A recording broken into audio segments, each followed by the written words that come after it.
আজকে আপনাদের সঙ্গে শেয়ার করব অসম্ভব ভালো একটা ভর্তা রেসিপি নিয়ে এসেছি। সজনে ডাঁটার ভর্তা, যেটা খেয়ে আপনারা বাবা বলবেন।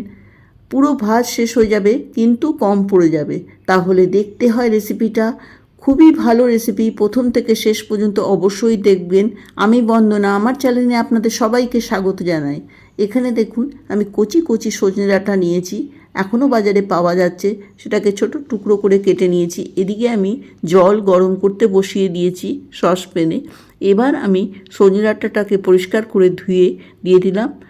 জলটা কিন্তু খুব বেশি দিলে হবে না, অল্প জল, আমি পরে বলছি। দিয়ে দিলাম এর মধ্যে ছোট্ট এক বাটির বাদাম, দিয়ে দিলাম 3-4টে কাঁচা লঙ্কা। আপনারা যেই হিসেবে ঝাল খান সেই হিসেবে লঙ্কাটা ব্যবহার করবেন।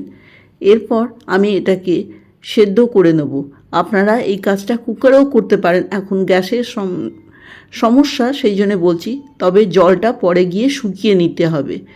এরপর ঠান্ডা হলে আমি মিক্সিং জারে দিয়ে দিলাম। এরপর আমি বিনা জলে পিষবো। দেখুন পিষেছি, কিন্তু তাও একটু চেঁচে আছে। দিয়ে দিলাম কুচিয়ে রাখা নারকেল, 2 টেবিল চামচের মতন পোস্ত, ছোট্ট বাটির আমি দিয়েছি। এরপর পিষে নিলাম। আমি অল্প একটু জল দিয়ে পিষেছি। এদিকে আমি কড়াইতে সর্ষের তেল গরম করে 3-4টে শুকনো লঙ্কা ভেজে তুলে নেব। এরপর ওই তেলেতেই দিয়ে দিলাম ফোড়নে কালো জিরে।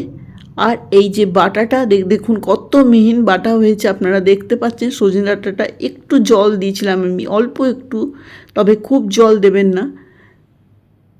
দিয়ে দিলাম পিষে রাখা ওই সজনে ডাঁটা বাটাটা। এর স্বাদ ভোলার নয়, পুরো ভাত শেষ হয়ে যাবে, একদম অন্য স্বাদ। আর যাকেই খাওয়াবেন সে জিজ্ঞেস করবে এটা কি করে বানিয়েছো। তো আপনারা বলবেন এই রেসিপিটা খুবই সহজ আর খুবই সাধারণ রেসিপি আপনাদের সঙ্গে শেয়ার করেছি। এরপর আমি দিয়ে দিলাম এর মধ্যে অল্প নুন। আমি সেদ্ধ করার সময় একটু নুন দিয়েছি, ওটা স্কিপ হয়ে গেছিলো ক্লিপটা। এরপর আমি আরও নুন দিয়ে আমি আরেকটু ভাজবো। 2 থেকে 3 মিনিট আমি ভাজবো, যেই উঠে আসবে। এদিকে দেখুন শুকনো লঙ্কাটাকে আমি হাত দিয়ে কচলে নিয়েছি। এরপর দিয়ে দিলাম শুকনো লঙ্কা ভেজে রাখা যেটা ছিল সেটা দিয়ে। এরপর আমি নাড়াচাড়া করে নেব। গরম ভাতের সঙ্গে পরিবেশন করব এই সজনে ডাঁটার ভর্তা। আপনাদের কেমন লাগলো এটা অবশ্যই আমাকে কমেন্ট বক্সে জানাবেন। যদি ভালো লাগে তাহলে লাইক করবেন। আর এখনও পর্যন্ত যদি আপনারা আমার চ্যানেলটিকে সাবস্ক্রাইব করেনি তাহলে বলবো প্লিজ সাবস্ক্রাইব করে পাশে থাকুন। আর বেলটাও অন করে দেবেন, নতুন রান্না আপলোড করলে কিন্তু সবথেকে প্রথমে আপনাদের কাছে নোটিফিকেশান পৌঁছে যাবে। দেখুন কত সুন্দর হয়েছে দেখতে আর কত লোভনীয় এই ভর্তা।